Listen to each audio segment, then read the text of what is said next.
अब हम बात करेंगे सी प्रोग्रामिंग लैंग्वेज का स्ट्रेंथ्स यानी एडवांटेजेस क्या है और इसी कारण वो सी लैंग्वेज का पॉपुलैरिटी भी आपको पता चल जाएगा। सी को एक लीन मीन और एफिशिएंट लैंग्वेज कहा जाता है। इसका मतलब सी में बहुत कम कोड लिखने पे आपको काफ़ी काम करवा सकते हो। और सी का इकोनॉमी ऑफ एक्सप्रेशन का मतलब समझ लीजिए, अगर आपको हेलो वर्ल्ड जैसा प्रोग्राम आपको कोबॉल में लिखना पड़ता, कम से कम आपको 8-10 लाइन लिखना पड़ता है एक हेलो वर्ल्ड लिखने के लिए।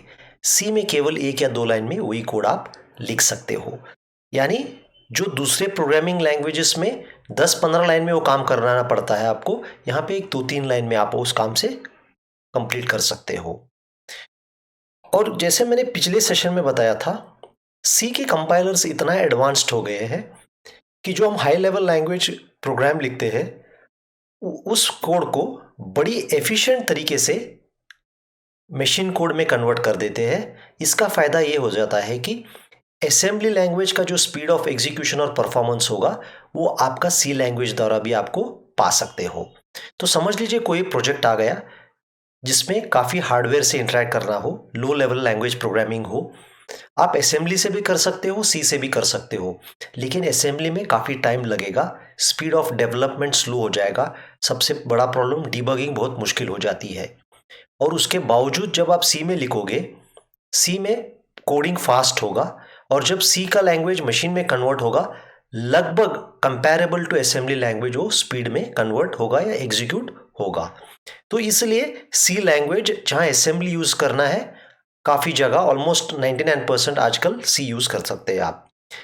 सी का एक स्ट्रेंथ है, आपको अगर हार्डवेयर एक्सेस चाहिए, अगर आपको बिट्स को वंस एंड जीरोस करनी है, अगर आपको बिट मैनिपुलेशन करनी है, अगर आपको मेमोरी मैनिपुलेशन करनी है, अगर आप सीपीयू के अंदर कंटेंट्स को चेंज करनी है, हार्डवेयर पोर्ट्स एक्सेस करने हैं, ये सारे के लिए लो लेवल एक्सेस जो है, C is a wonderful language compare to C plus plus या जावा। तो इसलिए आप device drivers, operating system, compilers और कई सारे सिस्टम सॉफ्टवेयर में जिसमें हार्डवेयर का एक्सेस बहुत इंपॉर्टेंट है, इनवेरिएबली सी होता है फर्स्ट चॉइस ऑफ लैंग्वेज या फर्स्ट लैंग्वेज ऑफ चॉइस। अब मैं समझाता हूं इसका मतलब क्या है, पोर्टेबिलिटी का मतलब क्या है। समझ लीजिए हमारा लैपटॉप है AMD प्रोसेसर बेस्ड और मैं विंडोज 10 यूज कर रहा हूं। तो अगर मैंने कोड ब्लॉक्स पे एक प्रोग्राम लिख के यहां कंपाइल कर दिया, तो अगर इस कोड को समझ लीजिए मैंने Linux based machine using Intel processor पे चलाना चाहता हूं, तो मुझे केवल इतना ही चाहिए कि वहां लाइनक्स और इंटेल मशीन पे एक सी कंपाइलर अवेलेबल हो। मैं अगर मेरा सोर्स कोड यहां से वहां ले लूं और रिकंपाइल कर दूं तो बड़ी आसानी से वो कोड उस मशीन पे चल जाएगा। पोर्टेबिलिटी मतलब डेवलप एक सिस्टम या एक प्लेटफॉर्म पे और कहीं दूसरे प्लेटफॉर्म पे विथ मिनिमम और नो चेंजेस उसे आप रन कर सकते हो। तो ये सी का सबसे बड़ा एडवांटेज है।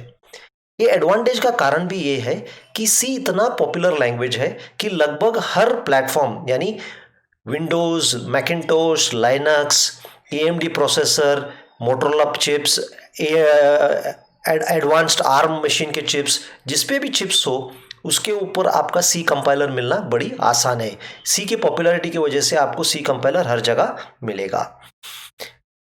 आप ऑपरेटर्स मतलब आप सोचते होंगे केवल प्लस माइनस एडिशन, लेकिन प्रोग्रामिंग में काफ़ी ऑपरेटर्स यूज हो जाते हैं। सी में करीब 50 से ऊपर ऑपरेटर्स है, जैसे relational operators, greater than, lesser than, greater than equal to, lesser than equal to, not equal to, ठीक है, देन कॉम्प्लीमेंट।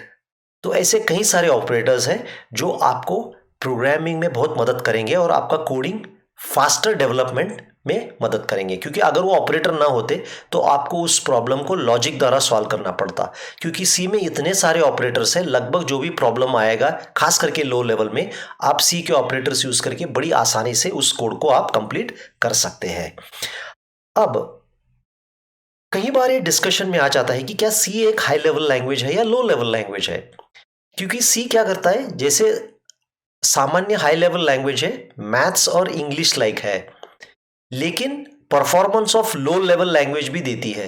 तो ease of writing a program similar to high level language, performance of a assembly level language.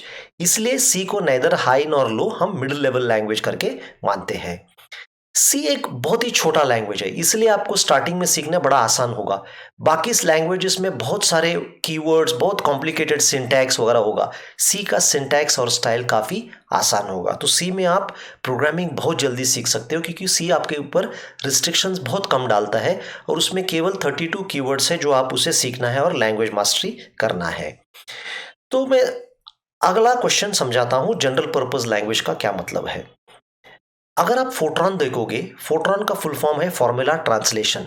जैसे civil engineering में काफ़ी फॉर्मूले होते हैं, या इंजीनियरिंग या साइंटिफिक एप्लीकेशन में कई फॉर्मूले होते हैं। तो फोर्ट्रॉन में आप साइंटिफिक और इंजीनियरिंग एप्लीकेशन का कोड काफ़ी फास्ट लिख सकते हो। लेकिन अगर आप एक बिजनेस एप्लीकेशंस फोर्ट्रॉन द्वारा डेवलप करना चाहते हो या एक गेम लिखना चाहते हो फोर्ट्रॉन द्वारा, आप काफ़ी मुश्किल में पड़ जाओगे, काफ़ी चैलेंजिंग हो जाता है उसमें लिखना। लेकिन सी में क्या है, आप साइंटिफिक इंजीनियरिंग एप्लीकेशन भी कर सकते हो, गेम भी लिख सकते हो, बिजनेस एप्लीकेशन भी लिख सकते हो, कंपाइलर भी लिख सकते हो, ओएस भी लिख सकते हो। इसलिए सी को एक जनरल पर्पस लैंग्वेज माना जाता है। और सी का सबसे बड़ा बड़ा एडवांटेज है जो आज के मॉडर्न वर्ल्ड में है, जैसे मोबाइल फ़ोन, नेटवर्किंग डिवाइसेस हो, एक्सलेंट स्पीड ऑफ एग्जीक्यूशन। क्योंकि C compilers high level language code को इतनी बेहतर तरीके से कन्वर्ट करते हैं, क्योंकि सी इतना ही छोटा लैंग्वेज है जो लगभग आप लाइन लिखते हो एग्जैक्टली रफली असेंबली में कन्वर्ट होगा। इसी कारण सी का स्पीड ऑफ एग्जीक्यूशन बहुत ही बढ़िया होगा। अब ये दो लास्ट चीज़ है जो बहुत ही कॉमनली डिस्कस किया जाता है, एक है मॉड्यूलर कोड और एक स्ट्रक्चर्ड प्रोग्रामिंग अप्रोच। तो सबसे पहले मैं आपको मॉड्यूलर कोड का आइडिया समझाता हूँ। सपोज समझ लीजिए हम एक बड़ा प्रोजेक्ट कर रहे हैं, उसमें हम स्क्वायर रूट फंक्शन चाहिए, हमें पावर फंक्शन चाहिए, हमें फैक्टोरियल फंक्शन चाहिए। तो हम ये क्या कर सकते हैं, ये सारा बड़ा प्रोग्राम को छोटे छोटे हिस्से में तोड़ के अलग अलग डेवलपर्स अलग अलग काम करेंगे। यानी आप स्क्वायर रूट बनाओगे, मैं पावर फंक्शन लिखूंगा, तीसरे आदमी फैक्टोरियल करेगा, फोर्थ आदमी और कुछ करेगा, फिफ्थ आदमी और कुछ करेगा। यानी बड़ा प्रोग्राम को हम छोटे छोटे हिस्सों में मॉड्यूल्स कहते हैं, छोटे हिस्से को मॉड्यूल्स कहते हैं। मॉड्यूल्स में तोड़ के मॉड्यूल्स को कंबाइन करके हम पूरा प्रॉब्लम का सलूशन हल कर सकते हैं। तो मॉड्यूलर अप्रोच मतलब एक बड़े प्रॉब्लम को छोटे हिस्सों में तोड़ के छोटे हिस्से में सॉल्व करके उस छोटे हिस्से को जोड़ के आप फाइनली सलूशन पे अराइव करना, उसे मॉड्यूलर अप्रोच कहते हैं। स्ट्रक्चर्ड प्रोग्रामिंग अगर आपको समझना है, आप थोड़ा बहुत असेंबली लैंग्वेज अगर आप जानते हैं तो अच्छा होता। फिर भी एक आइडिया दूंगा, अगर आप असेंबली लैंग्वेज और मशीन लैंग्वेज में कोड लिखोगे तो काफ़ी स्टेटमेंट्स होंगे, जैसा जंप, गो टू, मतलब यहाँ से वहाँ कोड आपको खोदना पड़ेगा तभी एग्जीक्यूशन होगा। लेकिन सी में क्या होता है, execution one statement after the other होता है। ठीक है, यहाँ पे आपको go to from line number 10 to line number 100 नहीं होगा। लाइन नंबर 10 के बाद लाइन 11 चलेगा, लाइन 11 के बाद लाइन 12 चलेगा। अगर आपको कहीं और जाना पड़ेगा तब आप फंक्शन क्रिएट करोगे, फंक्शन द्वारा वहाँ कंट्रोल सिस्टमेटिकली ट्रांसफर होगा। क्योंकि स्ट्रक्चर्ड प्रोग्रामिंग में हम गो टू जंप नहीं होता, प्रोग्राम समझने बड़ा आसान हो जाता है, प्रोग्राम एफिशिएंसी बढ़ती है, प्रोग्राम मेंटेनेंस ईजी हो जाता है। इसी कारण सी बड़ा पॉपुलर है। तो अगर आप सी का मेजर एडवांटेजेस पूछोगे तो सबसे इंपॉर्टेंट मैं कहूंगा एफिशिएंट मशीन कोड। इसी कारण है excellent speed of execution facilitate करता है प्रोग्राम दौड़ने के लिए। पोर्टेबिलिटी, आप एक मशीन पे डेवलप करो, कोड दूसरे मशीन पे आप आराम से चल सकती है अगर कंपाइलर अवेलेबल हो। मॉड्यूलर कोड और स्ट्रक्चर्ड प्रोग्रामिंग अप्रोच।